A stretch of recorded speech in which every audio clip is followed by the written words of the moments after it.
I'm Maria, and I've always been the odd one out in my family. From the moment I was born, I felt like a disappointment to my dad. He had really wanted a boy, and when the doctor said, "It's a girl," I could see the disappointment on his face. That pretty much set the tone for our relationship. My older sister, Olivia, was the star of the family. She was smart, talented, and could do no wrong in my parents' eyes. Meanwhile, I was just there. Our home was always filled with praise for Olivia's latest achievements. Did you hear? Olivia got another A on her math test, or look at the beautiful painting Olivia made. My report cards barely got a reaction, and my crayon drawings often ended up in the trash. As I got older, I learned to take care of myself. I made my own lunches, did my own laundry, and figured out my homework alone. It wasn't great, but it made me independent and strong. One day, when I was about 14, something happened that changed my life. I was hungry after school, and since no one was around to make me a snack, I decided to try baking cookies. I followed a recipe from one of Mom's old cookbooks, and, to my surprise, they turned out pretty good. The next day, I took some to school, and my classmate Deborah tried one.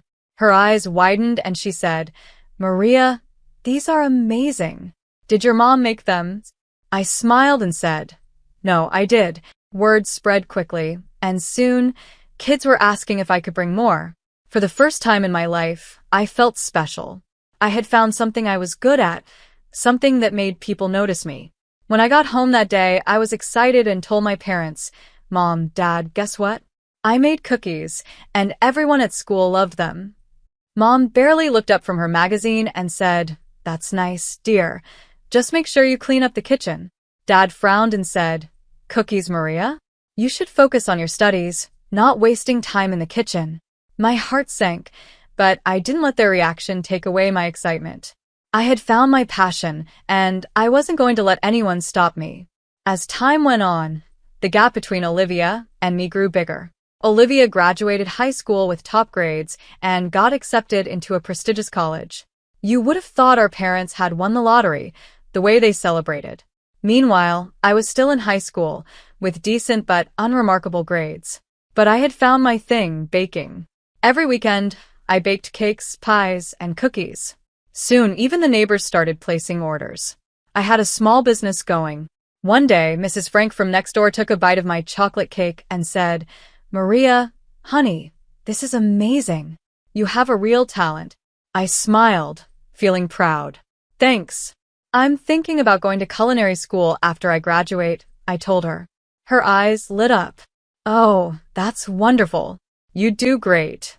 But when I shared this dream with my parents, their reactions were totally different. My mom's face dropped. "Culinary school? But that's just cooking." My dad's reaction was even worse. He slammed his fist on the table. "Absolutely not. No daughter of mine is going to waste her life in a kitchen." "But Dad," I argued, "I'm good at it. People love my baking." He scoffed. "Good? So what?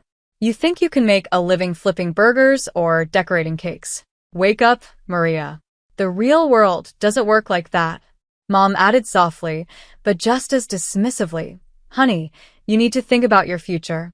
Look at Olivia. She's studying finance. She'll have a real career." Their words hurt, but I wasn't ready to give up. I started selling my baked goods at school events and to classmates. The response was amazing. "Maria, these cookies are incredible," my friend Larry said with his mouth full of chocolate chip cookie. "You should open a bakery or something." I smiled, picturing it. My own little shop filled with the smell of fresh bread and pastries. It felt like a dream. But at home, that dream quickly turned into a nightmare. One day, Dad found a flyer for my bake sale. "What's this?" he demanded. I swallowed nervously. "It's for school. We're raising money for new computers." He glared at me. "Don't lie to me, Maria. I know you've been selling your treats. This stops now. You need to focus on real studies, not this hobby." "But Dad, I'm making good money," I said. "Money?" he snapped. "You call a few dollars for cookies money? Do you know how much your sister makes at her internship? That's real money. That's a real future." I bit my lip, trying not to cry. "I just thought." He cut me off.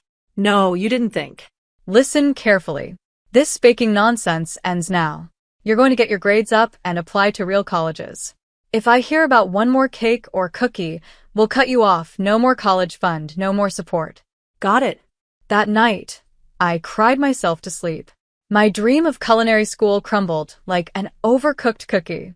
The next day, I started researching business colleges, my heart heavy but determined.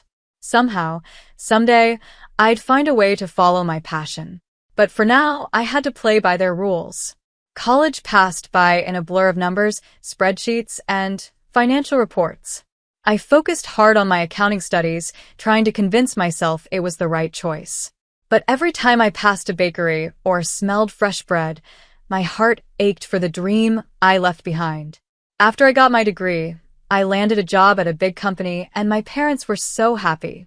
I rented a small apartment, determined to live on my own. But as I sat at my desk day after day, doing numbers and reports, I felt myself slowly fading inside. One evening, I couldn't take it anymore. I pulled out my old recipe book, its pages worn and stained from happier times. I decided to bake a batch of cupcakes, losing myself in the process of mixing and baking.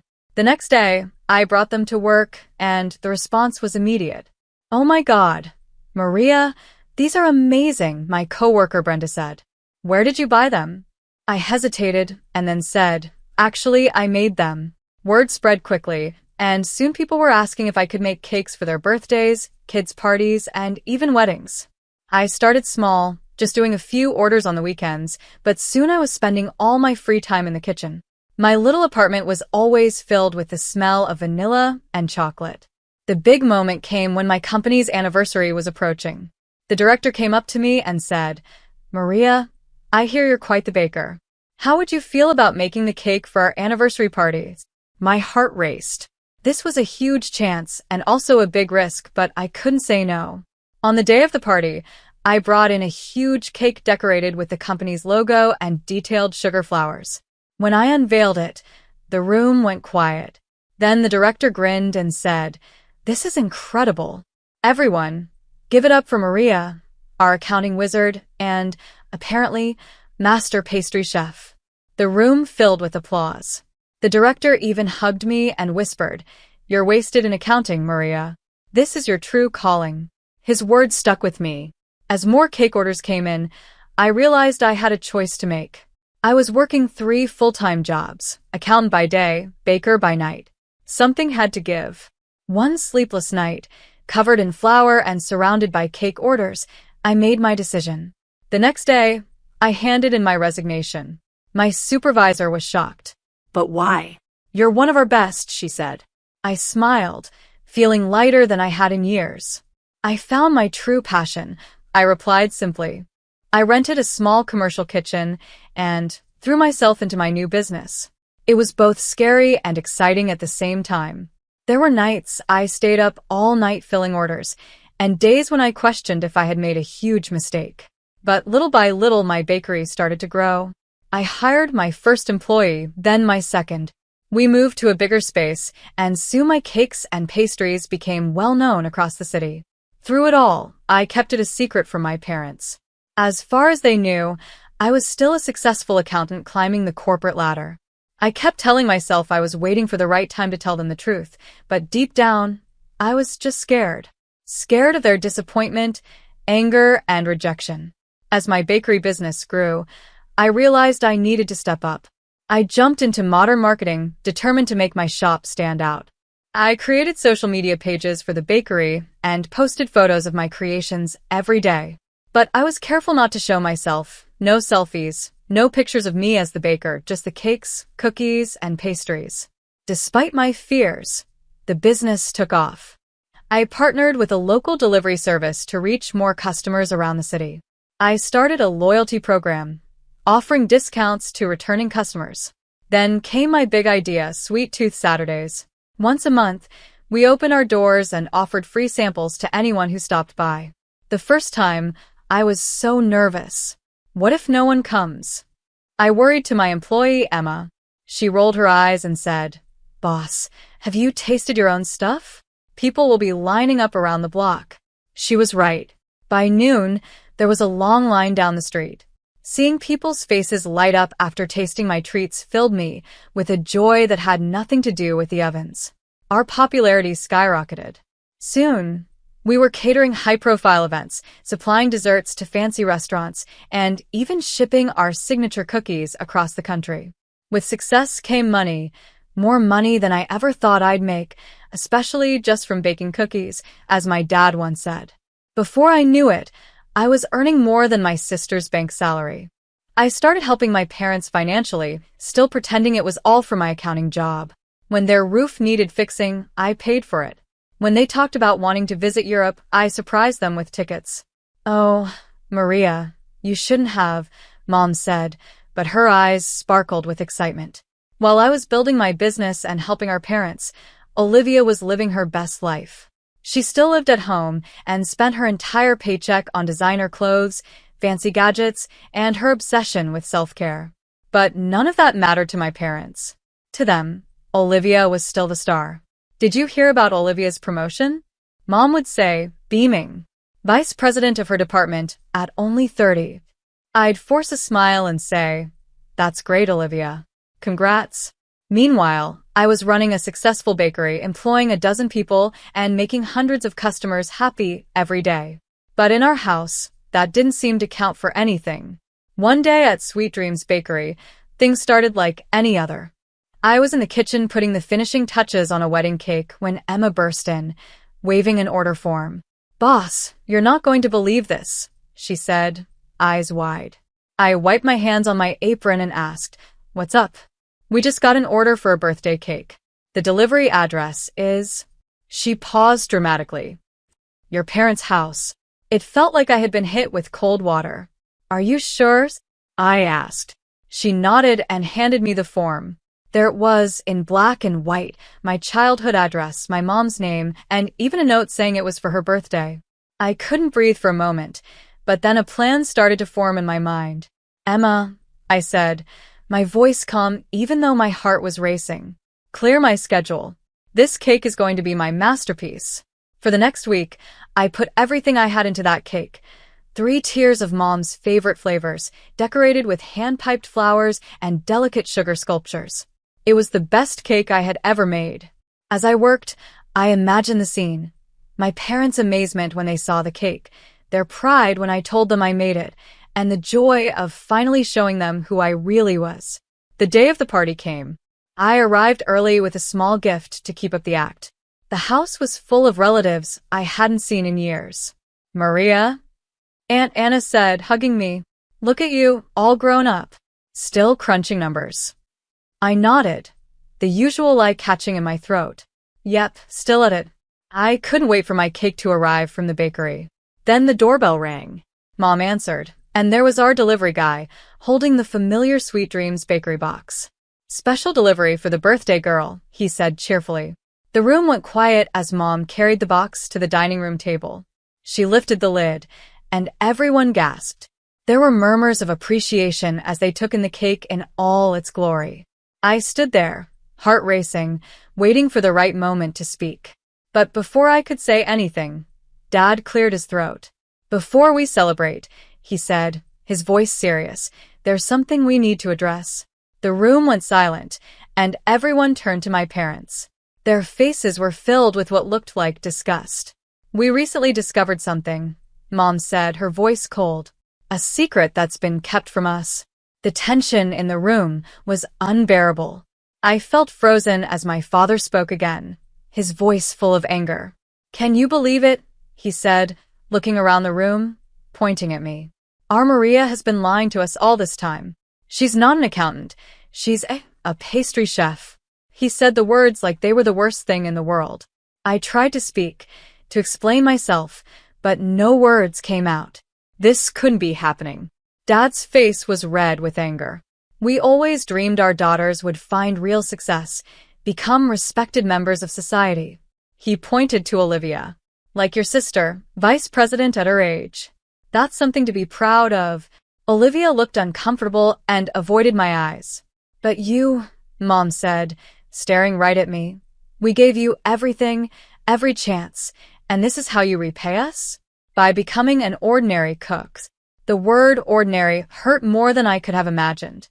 Didn't they see what I had built? Didn't they understand? Suddenly, Dad walked over to the table where my cake sat. In one quick move, he flipped the box over. I watched in shock as my beautiful cake, the masterpiece I had worked so hard on, crashed to the floor, a mess of icing and sponge. The guests gasped. "We're not eating this," Dad said with a sneer. "It's beneath us." Mom nodded in agreement. "Maria, you've shown us you don't belong with respectable people. You've disobeyed us for the last time." Dad's next words felt like a punch. "We disown you. You're no longer our daughter." I couldn't breathe. This couldn't be real. I looked around the room, hoping someone would stand up for me, but everyone avoided my gaze. Even Aunt Anna, who had hugged me earlier, now whispered to Uncle Adam. I always knew she was trouble. Others nodded, agreeing with her. The room, which had been full of celebration moments ago, now felt cold and hostile. "Leave," Mom said, her voice like ice.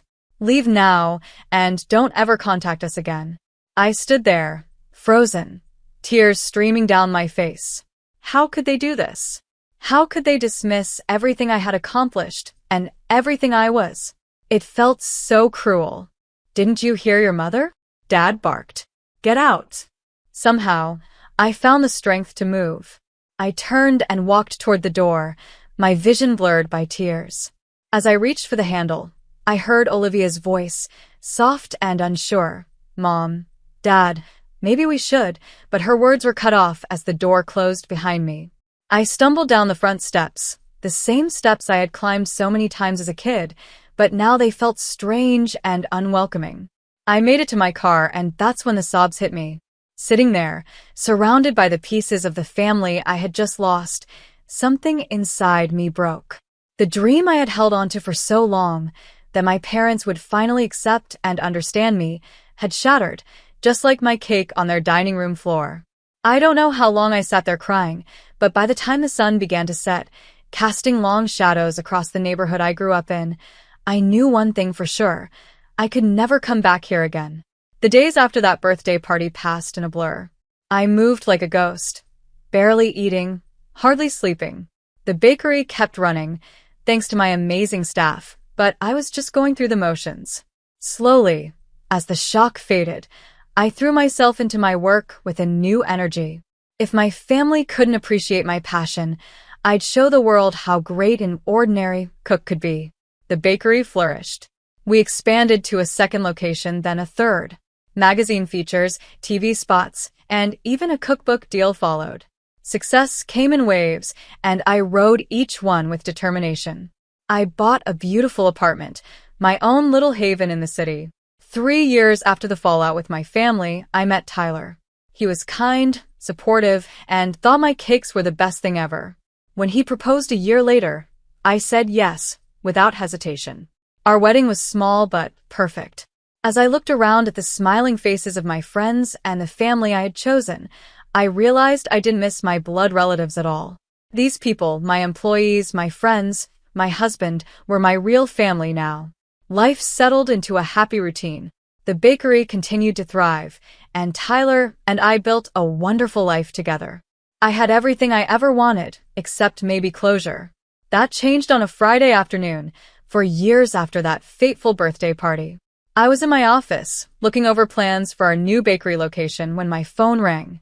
The number wasn't one I recognized, but something made me pick it up. "Hello," I said. "Maria," came my mother's voice, unsure but clear. "Please don't hang up. We need to talk." What followed was a flood of information. The bank where Olivia worked had lost its license, there had been massive layoffs, and Olivia had been out of work for months. They needed help. Before I could fully take it in, I heard my father's voice cut in. "You need to give Olivia a job at your bakery as the director. Olivia has real business experience. She should run things, and you can just be one of the bakers." The absurdity of it all hit me. After 4 years of silence, this was why they were reaching out? A cold laugh escaped me. "Let me get this straight," I said. "You disowned me, threw me out, and now you're asking me to give up my business to Olivia?" "We gave you life," my dad shouted. "We raised you. You owe us." Something inside me snapped. All the pain and anger I had held back for years came rushing out. I owe you nothing, I said, my voice calm but firm. You made your choice 4 years ago. I'm not your daughter, remember? I'm just an ordinary cook beneath you. I won't be helping you, or Olivia. Goodbye. I hung up, my hand shaking slightly.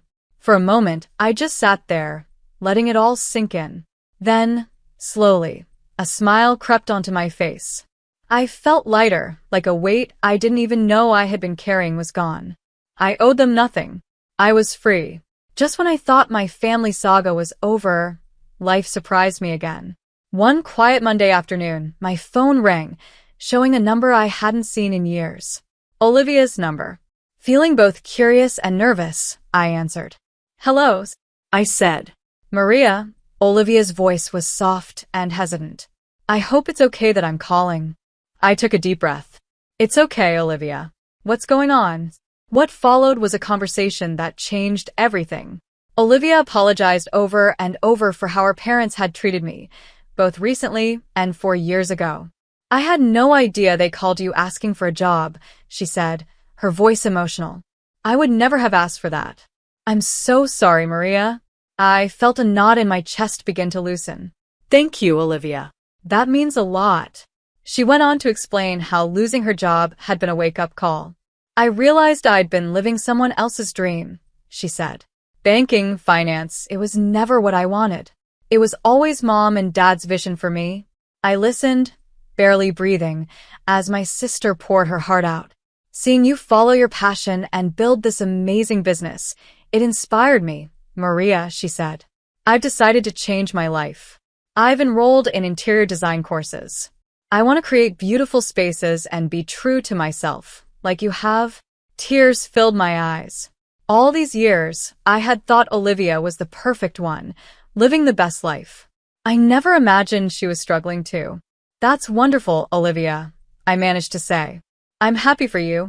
There was a pause, and then Olivia's voice came again, full of emotion. I'm proud of you, Maria. You stood up for yourself, followed your dreams, and now you're living the life you want. That's amazing. I couldn't hold back the tears anymore. Years of pent-up feelings, hurt, anger, and also the longing for my sister, came pouring out. We talked for hours, catching up on lost time, sharing our hopes and fears. As the conversation wound down, Olivia hesitantly suggested, maybe we could meet up sometime, just to talk, support each other. I found myself nodding, even though she couldn't see me. I'd like that, Olivia. I'd like that a lot. Over the next few months, Olivia and I met regularly. We shared coffee and pastries from my bakery, of course. We laughed about old memories and supported each other through the ups and downs of our careers. Olivia's interior design business was taking off, and I couldn't have been prouder. As for our parents, we heard through the grapevine that they had disowned Olivia too when she quit banking. They told anyone who would listen that their daughters had disappointed them, one a simple cook, the other a frivolous decorator. But Olivia and I knew the truth. We were living our dreams, building successful careers, and doing what we loved. We had found our own paths to happiness. One day, during one of our weekly meetups at my bakery, Olivia looked around at the busy shop and then back at me with a smile. You know, she said, I think we turned out pretty great, all things considered. I laughed, feeling warmth in my chest that had nothing to do with the ovens. Yeah, I agreed. I think we did. As I watched my sister sketch design ideas on a napkin, surrounded by the sweet smell of pastries and the chatter of happy customers, I felt a deep sense of contentment. This was my life, messy and challenging, but sweet. I had fought for my dreams, lost some battles, but in the end, I had won the war.